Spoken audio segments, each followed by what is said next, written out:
comment être sûr que ce qu'on imagine manifester est la bonne chose pour nous? On a répondu un peu à ça, c'est un peu le questionnement intérieur. C'est de se poser la question, pourquoi je veux cela déjà? C'est le pourquoi. Pourquoi? Est-ce que cela va me faire avancer dans ma vie? On va commencer à creuser un peu le pourquoi de cette volonté de manifestation. Mais encore une fois, il n'y a pas de bien ou de mal. C'est intéressant de tester. Il n'y a pas quelque chose, si vous voulez, dans un désir de manifestation. Le fait que vous pratiquiez, que vous essayez, comme on l'a fait, de méditer, d'opérer un certain état de grâce, de bien-être, proche du cœur, je ne pense pas qu'on peut manifester quelque chose de mauvais. Parce que déjà, on se détache de nous-mêmes et on rentre dans cet amour et cette énergie inconditionnelle. Quand on a vu le mouvement de la méditation pour la manifestation, donc on a quitté quelque part notre propre réalité personnelle pour aller vers un noyau ou une source, la source de toutes les énergies, la source divine. Dans cette source-là, il n'y a pas de bien, il n'y a pas de mal. Il y a juste l'énergie, il y a juste l'amour. Donc il ne peut pas y avoir quelque chose de bien ou de mal. Mais pour répondre à votre question, ce qui est important, c'est d'essayer.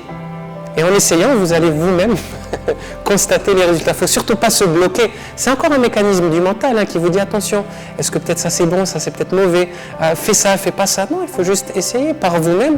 Vous savez, il y a un grand maître indien que j'aime beaucoup qui s'appelle Shivananda, que j'ai beaucoup étudié. D'ailleurs, je suis allé à son ashram cet été. C'était extraordinaire pour moi. Shivananda, Swami Shivananda.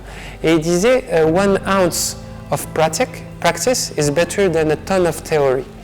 Donc une once de pratique est mieux qu'une tonne de théorie. C'est mieux de pratiquer quelques secondes, quelques minutes, que de passer des heures, des jours à réfléchir, est-ce que je vais là, est-ce que je vais là, est-ce que je vais là. Il faut s'asseoir, il faut s'y mettre. C'est ça le plus important. Comment manifester son monde matériel tout en allant vers son essence divine? Oui, c'est une très bonne question aussi. Je pense, si on se met dans la posture du sage, c'est toujours intéressant de prendre ce référentiel-là. La matière se limite aux besoins. Il y a des besoins et il y a des désirs. On est d'accord? Les besoins, ils sont assez simples finalement. C'est un peu d'amour, beaucoup d'amour peut-être, en tout cas un peu. Des belles relations, donc des beaux échanges, une nourriture qui est saine, satisfaisante, de l'air pur, des habits, quelques habits, un toit. Ça ne va pas très très loin, c'est plutôt la qualité. C'est la qualité, la santé, le bien-être. C'est des choses. Donc si on se met dans la posture du sage, il va faire la différence entre le besoin et le désir. Donc peut-être que la réponse à ta question, c'est quel est mon réel besoin pour que je sois heureux, pour que mon corps puisse fonctionner dans son plein potentiel. Je peux désirer beaucoup de choses qui vont être mauvaises pour moi, parce que mon mental va m'entraîner très loin. Il va m'entraîner vers peut-être des désirs qui ne vont pas être constructifs ou positifs pour mon propre bien-être. Donc déjà, ça serait subtil de différencier entre les besoins primordiaux, et je peux vous dire que pour ma part, j'ai réalisé, quand j'étais plus jeune, je faisais beaucoup de camping dans la nature, et j'ai réalisé que mes besoins étaient très très limités, et que j'étais vraiment heureux au bord d'une rivière avec quelques légumes, quelques fruits et une tente. Et j'étais au summum de ce que pour moi était le bonheur. Et pourtant, en sortant de ce cadre, avec beaucoup de désirs et de matière, je ne retrouvais pas cette qualité d'être et ce bonheur-là.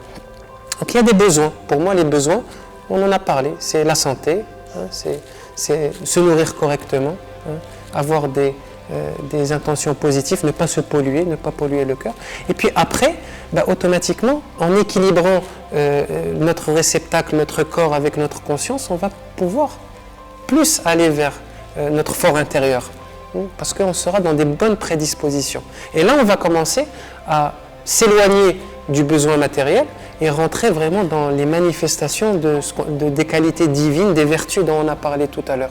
Parce qu'on va s'apercevoir petit à petit que ce sont elles, ce sont ces vertus, ces qualités qui sont essentielles. Et quand je dis essentielles, on retrouve bien l'essence du ciel, qui font même l'essence du divin. Et finalement, quand on arrive à ce stade-là, je pense que le besoin matériel devient vraiment, vraiment secondaire. Il n'a plus la même priorité.